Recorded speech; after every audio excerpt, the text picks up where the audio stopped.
شروع اللہ کے نام سے جو بڑا مہربان نہایت رحم والا ہے۔ سب تعریف خدا ہی کو ہے جس نے اپنے بندے محمد صلی اللہ علیہ وآلہ وسلم پر یہ کتاب نازل کی اور اس میں کسی طرح کی کجی اور پیچیدگی نہ رکھی، بلکہ سیدھی اور سلیس اتاری، تاکہ لوگوں کو عذاب سخت سے جو اس کی طرف سے آنے والا ہے ڈرائے، اور مومنوں کو جو نیک عمل کرتے ہیں خوشخبری سنائے کہ ان کے لیے ان کے کاموں کا نیک بدلہ یعنی بہشت ہے جس میں وہ ابد الآباد رہیں گے، اور ان لوگوں کو بھی ڈرائے جو کہتے ہیں کہ خدا نے کسی کو بیٹا بنا لیا ہے، ان کو اس بات کا کچھ بھی علم نہیں اور نہ ان کے باپ دادا ہی کو تھا۔ یہ بڑی سخت بات ہے جو ان کے منہ سے نکلتی ہے، اور کچھ شک نہیں کہ یہ جو کچھ کہتے ہیں محض جھوٹ ہے۔ اے پیغمبر صلی اللہ علیہ وآلہ وسلم، اگر یہ اس کلام پر ایمان نہ لائیں تو شاید تم ان کے پیچھے رنج کر کر کے اپنے تئیں ہلاک کر دو گے۔ جو چیز زمین پر ہے ہم نے اس کو زمین کے لیے آرائش بنایا ہے تاکہ لوگوں کی آزمائش کریں کہ ان میں کون اچھے عمل کرنے والا ہے،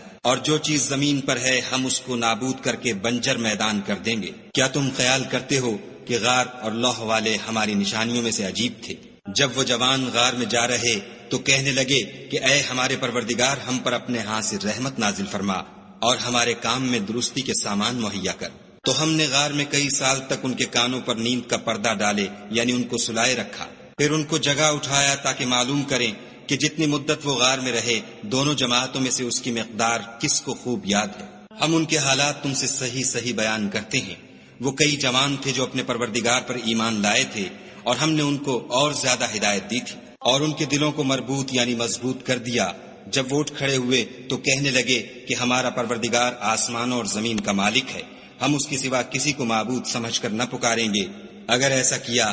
تو اس وقت ہم نے بعید از عقل بات کہی۔ ان ہماری قوم کے لوگوں نے اس کے سوا اور معبود بنا رکھے ہیں، بھلا یہ ان کے خدا ہونے پر کوئی کھلی دلیل کیوں نہیں لاتے؟ تو اس سے زیادہ کون ظالم ہے جو خدا پر جھوٹ افطرا کرے؟ اور جب تم نے ان مشرکوں سے اور جن کو یہ خدا کے سوا عبادت کرتے ہیں ان سے کنارہ کر لیا ہے تو غار میں چل رہو، تمہارا پروردگار تمہارے لیے اپنی رحمت وسیع کر دے گا اور تمہارے کاموں میں آسانی کے سامان مہیا کرے گا۔ اور جب سورج نکلے تو تم دیکھو کہ دھوپ ان کے غار سے داہنی طرف سمٹ جائے، اور جب غروب ہو تو ان سے بائیں طرف کترا جائے، اور وہ اس کے میدان میں تھے۔ یہ خدا کی نشانیوں میں سے ہیں، جس کو خدا ہدایت دے وہ ہدایت یاب ہے، اور جس کو گمراہ کرے تو تم اس کے لیے کوئی دوست راہ بتانے والا نہ پاؤ گے۔ اور تم ان کو خیال کرو کہ جاگ رہے ہیں حالانکہ وہ سوتے ہیں، اور ہم ان کو دائیں اور بائیں کروٹ بدلاتے تھے، اور ان کا کتا چوکھٹ پر دونوں ہاتھ پھیلائے ہوئے تھا۔ اگر تم ان کو جھانک کر دیکھتے تو پیٹھ پھیر کر بھاگ جاتے اور ان سے دہشت میں آ جاتے۔ اور اسی طرح ہم نے ان کو اٹھایا تاکہ آپس میں ایک دوسرے سے دریافت کریں۔ ایک کہنے والے نے کہا کہ تم یہاں کتنی مدت رہے؟ انہوں نے کہا کہ ایک دن یا اس سے بھی کم۔ انہوں نے کہا کہ جتنی مدت تم رہے ہو تمہارا پروردگار ہی اس کو خوب جانتا ہے۔ تو اپنے میں سے کسی کو یہ روپیہ دے کر شہر کو بھیجو، وہ دیکھے کہ نفیس کھانا کون سا ہے تو اس میں سے کھانا لے آئے،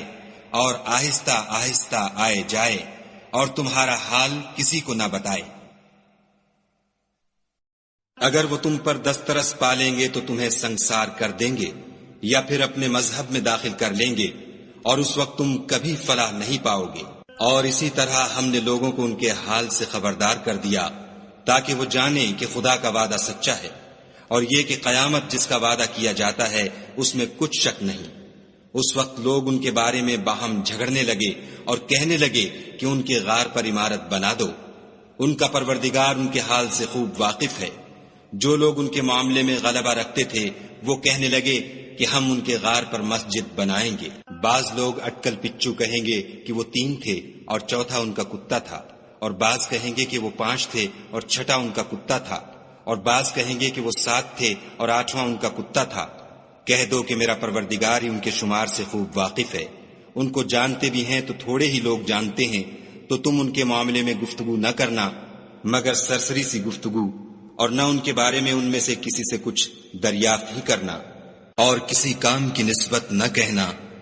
کہ میں اسے کل کر دوں گا، مگر انشاءاللہ کہہ کر یعنی اگر خدا چاہے تو کر دوں گا۔ اور جب خدا کا نام لینا بھول جاؤ تو یاد آنے پر لے لو، اور کہہ دو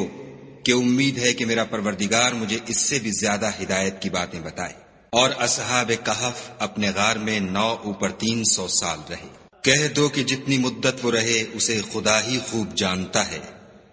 اسی کو آسمانوں اور زمین کی پوشیدہ باتیں معلوم ہیں، وہ کیا خوب دیکھنے والا اور کیا خوب سننے والا ہے، اس کے سوا ان کا کوئی کارساز نہیں، اور نہ وہ اپنے حکم میں کسی کو شریک کرتا ہے۔ اور اپنے پروردگار کی کتاب کو جو تمہارے پاس بھیجی جاتی ہے پڑھتے رہا کرو، اس کی باتوں کو کوئی بدلنے والا نہیں، اور اس کے سوا تم کہیں پناہ بھی نہیں پاؤ گے۔ اور جو لوگ صبح و شام اپنے پروردگار کو پکارتے اور اس کی خوشنودی کے طالب ہیں، ان کے ساتھ صبر کرتے رہو، اور تمہاری نگاہیں ان میں سے گزر کر اور طرف نہ دوڑیں کہ تم آرائش زندگانی دنیا کے خاص گار ہو جاؤ۔ اور جس شخص کے دل کو ہم نے اپنی یاد سے غافل کر دیا ہے اور وہ اپنی خواہش کی پیروی کرتا ہے اور اس کا کام حد سے بڑھ گیا ہے، اس کا کہا نہ ماننا، اور کہہ دو کہ لوگو یہ قرآن تمہارے پروردگار کی طرف سے برحق ہے، تو جو چاہے ایمان لائے اور جو چاہے کافر رہے۔ ہم نے ظالموں کے لیے دوزخ کی آگ تیار کر رکھی ہے جس کی قناتیں ان کو گھیر رہی ہوں گی، اور اگر فریاد کریں گے تو ایسے کھولتے ہوئے پانی سے ان کی دادرسی کی جائے گی جو پگھلے ہوئے تانبے کی طرح گرم ہوگا، اور جو منہوں کو بھون ڈالے گا ان کے پینے کا پانی بھی برا اور آرام گاہ بھی بری۔ اور جو ایمان لائے اور کام بھی نیک کرتے رہے تو ہم نیک کام کرنے والوں کا اجر ضائع نہیں کرتے۔ ایسے لوگوں کے لیے ہمیشہ رہنے کے باغ ہیں جن میں ان کے محلوں کے نیچے نہریں بہ رہی ہیں، ان کو وہاں سونے کے کنگن پہنائے جائیں گے،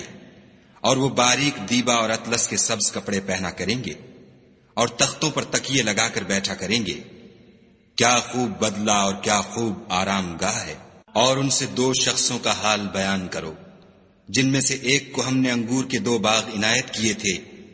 اور ان کے گردا گرد کھجوروں کے درخت لگا دیے تھے اور ان کے درمیان کھیتی پیدا کر دی تھی۔ دونوں باغ کثرت سے پھل لاتے اور اس کی پیداوار میں کسی طرح کی کمی نہ ہوتی، اور دونوں میں ہم نے ایک نہر بھی جاری کر رکھی تھی، اور اس طرح اس شخص کو ان کی پیداوار ملتی رہتی تھی۔ تو ایک دن جب کہ وہ اپنے دوست سے باتیں کر رہا تھا، کہنے لگا کہ میں تم سے مال و دولت میں بھی زیادہ ہوں اور جتھے اور جماعت کے لحاظ سے بھی زیادہ عزت والا ہوں، اور ایسی شیخیوں سے اپنے حق میں ظلم کرتا ہوا اپنے باغ میں داخل ہوا۔ کہنے لگا کہ میں نہیں خیال کرتا کہ یہ باغ کبھی تباہ ہو، اور نہ خیال کرتا ہوں کہ قیامت برپا ہو، اور اگر میں اپنے پروردگار کی طرف لوٹایا بھی جاؤں تو وہاں ضرور اس سے اچھی جگہ پاؤں گا۔ تو اس کا دوست جو اس سے گفتگو کر رہا تھا کہنے لگا کہ کیا تم اس خدا سے کفر کرتے ہو جس نے تم کو مٹی سے پیدا کیا، پھر نطفے سے، پھر تمہیں پورا مرد بنایا؟ مگر میں تو یہ کہتا ہوں کہ خدا ہی میرا پروردگار ہے، اور میں اپنے پروردگار کے ساتھ کسی کو شریک نہیں کرتا۔ اور بھلا جب تم اپنے باغ میں داخل ہوئے تو تم نے ماشاء اللہ لا قوت الا باللہ کیوں نہ کہا؟ اگر تم مجھے مال و اولاد میں اپنے سے کم تر دیکھتے ہو تو عجب نہیں کہ میرا پروردگار مجھے تمہارے باغ سے بہتر عطا فرمائے، اور اس تمہارے باغ پر آسمان سے آفت بھیج دے تو وہ صاف میدان ہو جائے، یا اس کی نہر کا پانی گہرا ہو جائے تو پھر تم اسے نہ لا سکو، اور اس کے میووں کو عذاب نے آ گھیرا اور وہ اپنی چھتریوں پر گر کر رہ گیا، تو جو مال اس نے اس پر خرچ کیا تھا اس پر حسرت سے ہاتھ ملنے لگا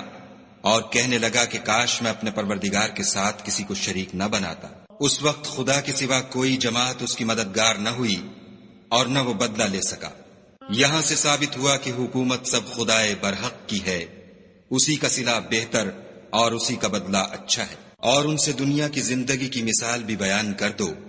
وہ ایسی ہے جیسے پانی جسے ہم نے آسمان سے برسایا تو اس کے ساتھ زمین کی رویدگی مل گئی، پھر وہ چورا چورا ہو گئی کہ ہوائیں اسے اڑاتی پھرتی ہیں۔ اور خدا تو ہر چیز پر قدرت رکھتا ہے۔ مال اور بیٹے تو دنیا کی زندگی کی رونق و زینت ہیں، اور نیکیاں جو باقی رہنے والی ہیں وہ ثواب کے لحاظ سے تمہارے پروردگار کے ہاں بہت اچھی اور امید کے لحاظ سے بہت بہتر ہیں۔ اور جس دن ہم پہاڑوں کو چلائیں گے اور تم زمین کو صاف میدان دیکھو گے اور ان لوگوں کو ہم جمع کر لیں گے تو ان میں سے کسی کو بھی نہیں چھوڑیں گے، اور سب تمہارے پروردگار کے سامنے صف باندھ کر لائے جائیں گے۔ تو ہم ان سے کہیں گے کہ جس طرح ہم نے تم کو پہلی بار پیدا کیا تھا اسی طرح آج تم ہمارے سامنے آئے، لیکن تم نے تو یہ خیال کر رکھا تھا کہ ہم نے تمہارے لیے قیامت کا کوئی وقت مقرر ہی نہیں کیا، اور عملوں کی کتاب کھول کر رکھی جائے گی تو تم گناہگاروں کو دیکھو گے کہ جو کچھ اس میں لکھا ہوگا اس سے ڈر رہے ہوں گے، اور کہیں گے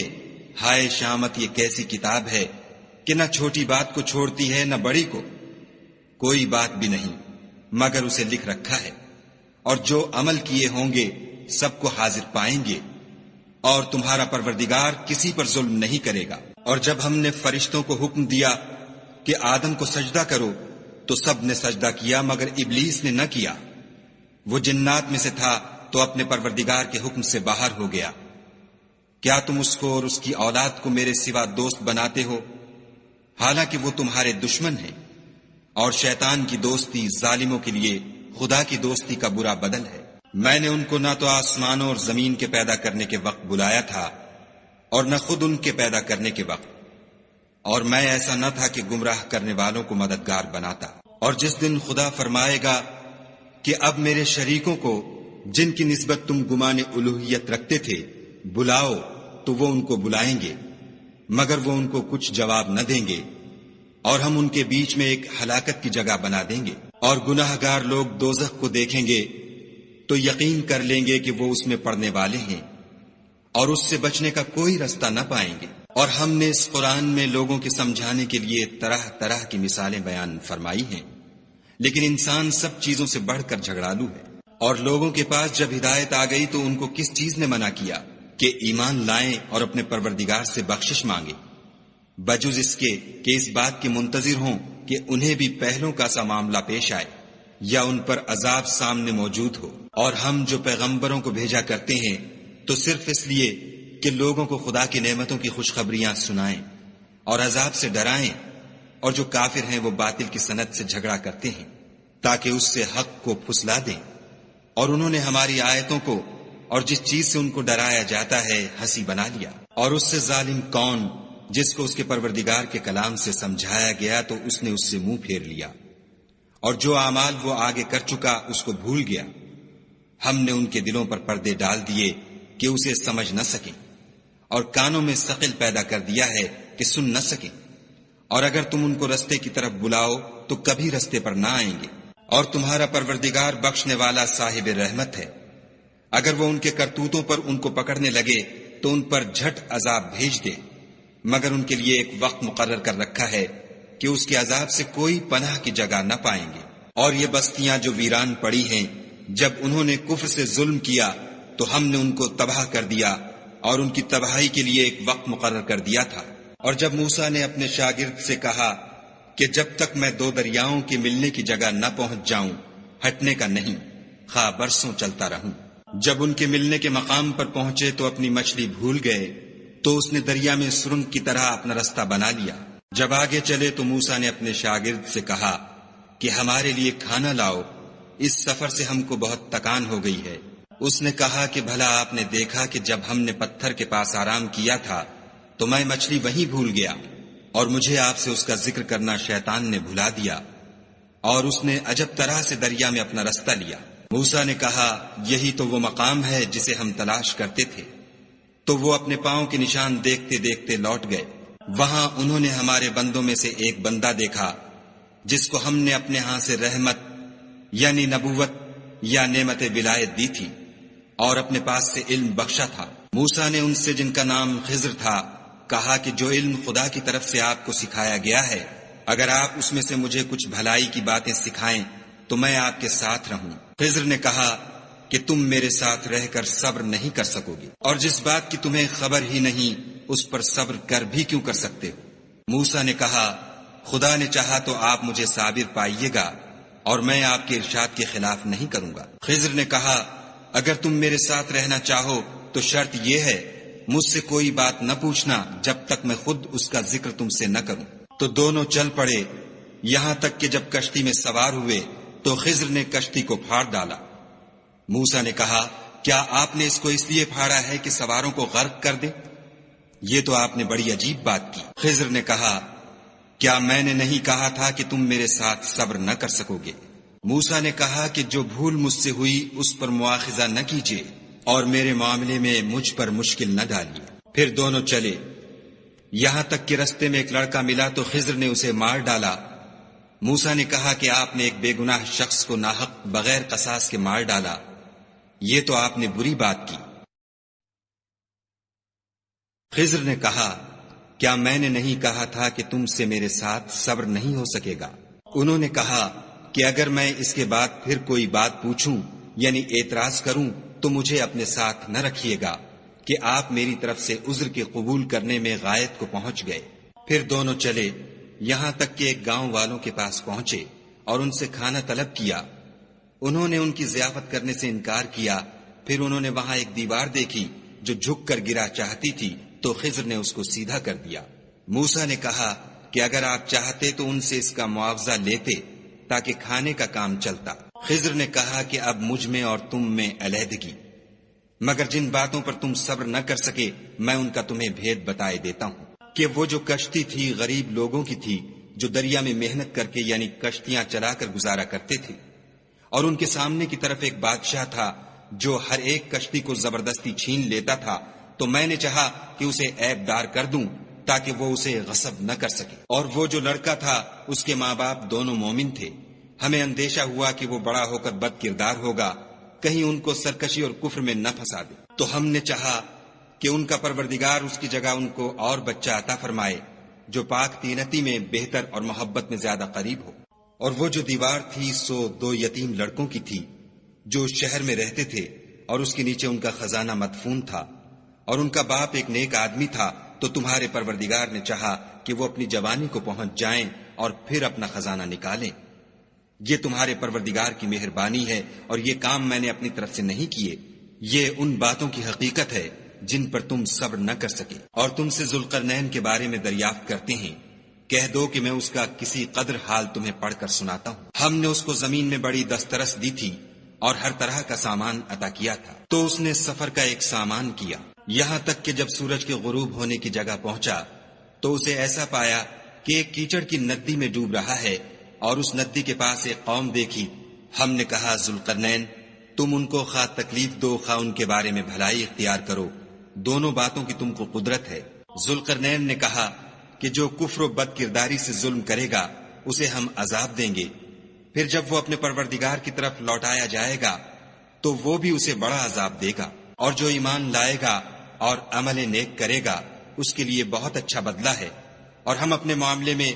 اس پر کسی طرح کی سختی نہیں کریں گے بلکہ اس سے نرم بات کہیں گے۔ پھر اس نے ایک اور سامان سفر کا کیا، یہاں تک کہ سورج کے طلوع ہونے کے مقام پر پہنچا تو دیکھا کہ وہ ایسے لوگوں پر طلوع کرتا ہے جن کے لیے ہم نے سورج کے اس طرف کوئی اوٹ نہیں بنائی تھی۔ حقیقت الحال یوں تھی اور جو کچھ اس کے پاس تھا ہم کو سب کی خبر تھی۔ پھر اس نے ایک اور سامان کیا، یہاں تک کہ 2 دیواروں کے درمیان پہنچا تو دیکھا کہ ان کے اس طرف کچھ لوگ ہیں کہ بات کو سمجھ نہیں سکتے۔ ان لوگوں نے کہا کہ ذوالقرنین یاجوج اور ماجوج زمین میں فساد کرتے رہتے ہیں، بھلا ہم آپ کے لیے خرچ کا انتظام کر دیں کہ آپ ہمارے اور ان کے درمیان ایک دیوار کھینچ دیں۔ ذوالقرنین نے کہا کہ خرچ کا جو مقدور خدا نے مجھے بخشا ہے وہ بہت اچھا ہے،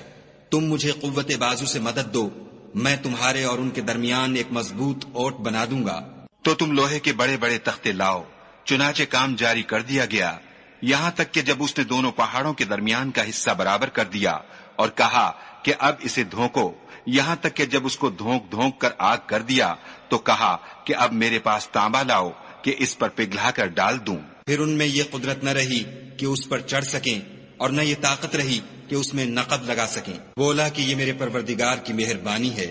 جب میرے پروردگار کا وعدہ آ پہنچے گا تو اس کو ڈھا کر ہموار کر دے گا، اور میرے پروردگار کا وعدہ سچا ہے۔ اس روز ہم ان کو چھوڑ دیں گے کہ روئے زمین پر پھیل کر ایک دوسرے میں گھس جائیں گے، اور سور پھونکا جائے گا تو ہم سب کو جمع کر لیں گے، اور اس روز جہنم کو کافروں کے سامنے لائیں گے جن کی آنکھیں میری یاد سے پردے میں تھیں اور وہ سننے کی طاقت نہیں رکھتے تھے۔ کیا کافر یہ خیال کرتے ہیں کہ وہ ہمارے بندوں کو ہمارے سوا اپنا کارساز بنائیں گے تو ہم خفا نہیں ہوں گے؟ ہم نے ایسے کافروں کے لیے جہنم کی مہمانی تیار کر رکھی ہے۔ کہہ دو کہ ہم تمہیں بتائیں جو عملوں کے لحاظ سے بڑے نقصان میں ہیں، وہ لوگ جن کی سعی دنیا کی زندگی میں برباد ہو گئی اور وہ یہ سمجھے ہوئے ہیں کہ اچھے کام کر رہے ہیں۔ یہ وہ لوگ ہیں جنہوں نے اپنے پروردگار کی آیتوں اور اس کے سامنے جانے سے انکار کیا تو ان کے اعمال ضائع ہو گئے، اور ہم قیامت کے دن ان کے لیے کچھ بھی وزن قائم نہیں کریں گے۔ یہ ان کی سزا ہے یعنی جہنم، اس لیے کہ انہوں نے کفر کیا اور ہماری آیتوں اور ہمارے پیغمبروں کی ہنسی اڑائی۔ جو لوگ ایمان لائے اور عمل نیک کیے ان کے لیے بہشت کے باغ مہمانی ہوں گے، ہمیشہ ان میں رہیں گے اور وہاں سے مکان بدلنا نہ چاہیں گے۔ کہہ دو کہ اگر سمندر میرے پروردگار کی باتوں کے لکھنے کے لیے سیاہی ہو تو قبل اس کے کہ میرے پروردگار کی باتیں تمام ہوں سمندر ختم ہو جائے، اگرچہ ہم ویسا ہی اور اس کی مدد کو لائیں۔ کہہ دو کہ میں تمہاری طرح کا ایک بشر ہوں، البتہ میری طرف وہی آتی ہے کہ تمہارا معبود وہی ایک معبود ہے۔ تو جو شخص اپنے پروردگار سے ملنے کی امید رکھے چاہیے کہ عمل نیک کرے اور اپنے پروردگار کی عبادت میں کسی کو شریک نہ بنائے۔